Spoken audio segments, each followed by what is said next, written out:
Chapter 100 The Apparition. As the Crown Prosecutor had told Madame Danglars, Valentine was not yet recovered. Bowed down with fatigue, she was indeed confined to her bed, and it was in her own room, and from the lips of Madame de Villefort, that she heard all the strange events we have related. We mean the flight of Eugénie and the arrest of Andrea Cavalcanti, or rather Benedetto, together with the accusation of murder pronounced against him. But Valentine was so weak that this recital scarcely produced the same effect it would have done had she been in her usual state of health.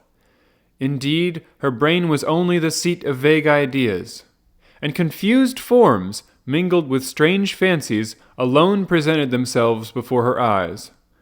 During the daytime, Valentine's perceptions remained tolerably clear, owing to the constant presence of Monsieur Noirtier, who caused himself to be carried to his granddaughter's room, and watched her with his paternal tenderness. Villefort, also on his return from the Palais, frequently passed an hour or two with his father and child. At 6 o'clock, Villefort retired to his study.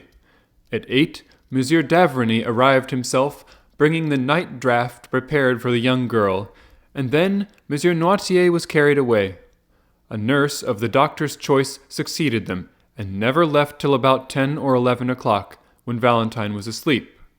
As she went downstairs, she gave the keys of Valentine's room to Monsieur Villefort, so that no one could reach the sick room excepting through that of Madame de Villefort and little Edwards. Every morning, Morrel called on Noirtier to receive news of Valentine, and, extraordinary as it seemed, each day found him less uneasy.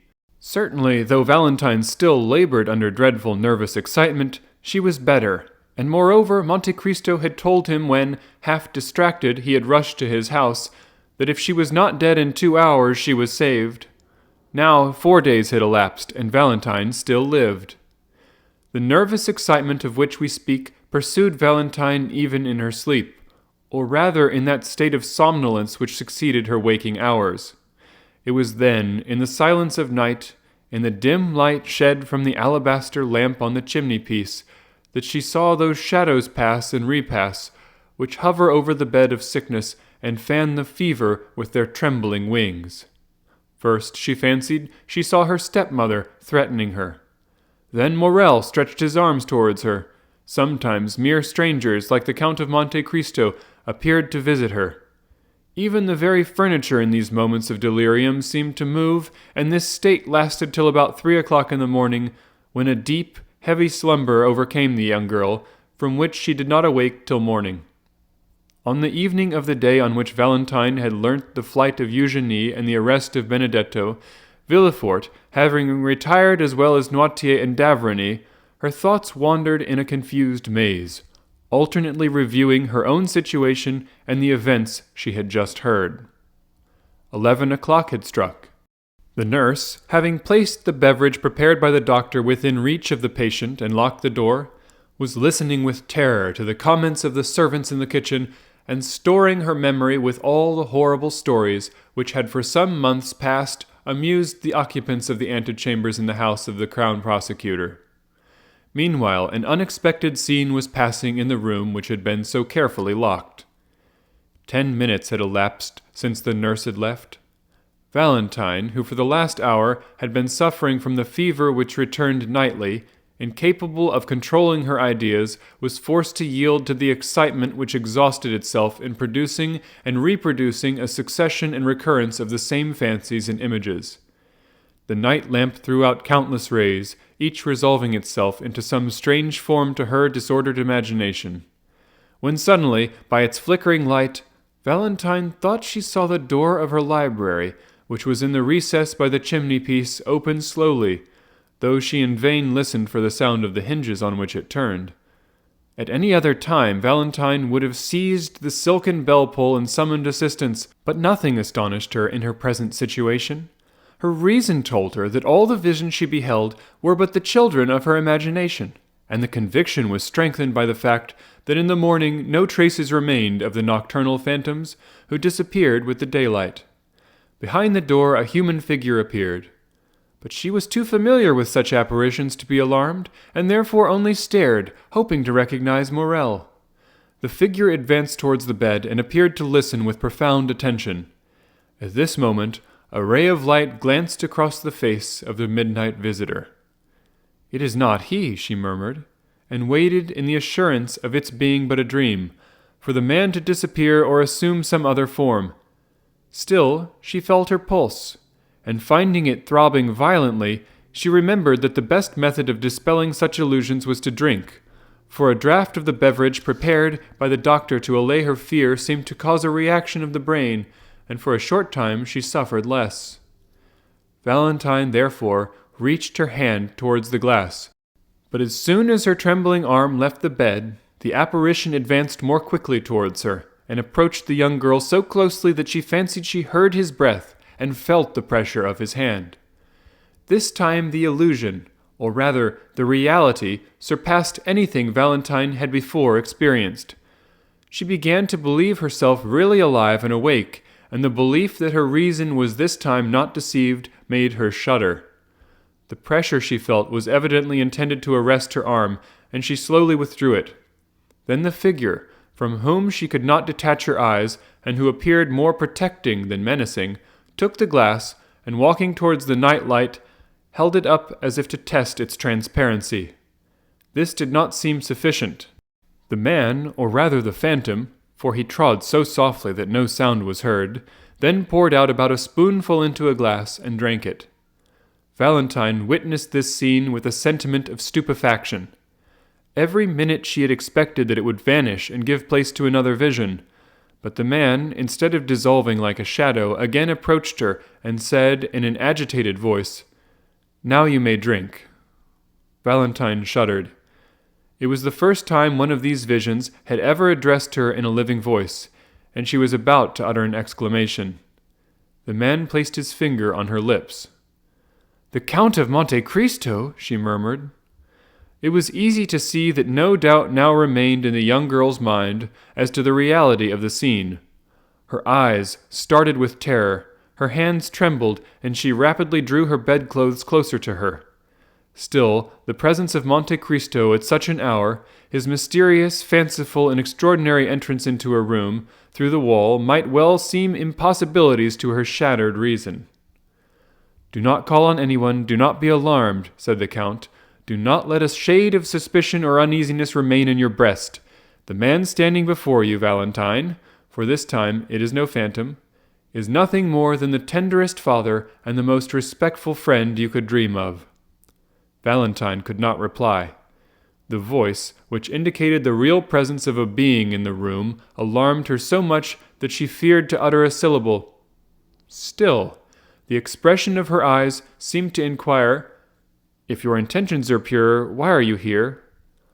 The Count's marvelous sagacity understood all that was passing in the young girl's mind. "Listen to me," he said, "or rather look upon me, look at my face, paler even than usual, and my eyes red with weariness. For 4 days I have not closed them, for I have been constantly watching you, to protect and preserve you for Maximilian." The blood mounted rapidly to the cheeks of Valentine, for the name just pronounced by the Count dispelled all the fear with which his presence had inspired her. "Maximilian?" she exclaimed, and so sweet did the sound appear to her that she repeated it. "Maximilian. Has he then owned all to you?" "Everything. He told me your life was his, and I have promised him you shall live." "You have promised him that I shall live?" "Yes." "But, sir, you spoke of vigilance and protection. Are you a doctor?" "Yes, the best you could have at the present time, believe me." "But you say you have watched," said Valentine uneasily. "Where have you been? I have not even seen you." The Count extended his hand towards the library. "I was hidden behind that door," he said, "which leads into the next house, which I have rented." Valentine turned her eyes away, and with an indignant expression of pride and modest fear, exclaimed, "Sir, I think you have been guilty of an unparalleled intrusion, and that which you call protection is more resembling an insult." "Valentine," he answered, "during my long watch over you, all I have observed has been what people visited you, what nourishment was prepared, and what beverage was served. Then, when the latter appeared dangerous to me, I entered, as I have now done, and substituted in place of the poison a healthy draught, which, instead of producing the death intended, caused life to circulate in your veins." "Poison! Death!" exclaimed Valentine, half believing herself under the influence of some feverish hallucination. "What are you saying, sir?" "Hush, my child," said Monte Cristo, again placing his finger upon her lips. "I did say poison and death, but drink some of this." And the Count took a bottle from his pocket containing a red liquid, of which he poured a few drops into the glass.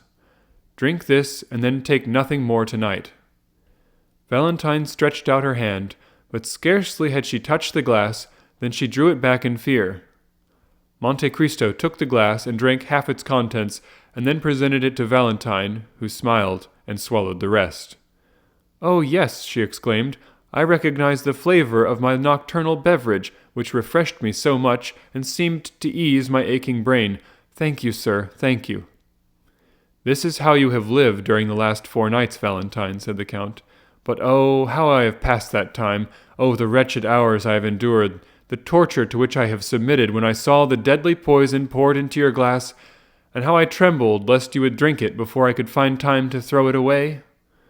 "Sir," said Valentine, at the height of her terror, "you say you endured tortures when you saw the deadly poison poured into my glass?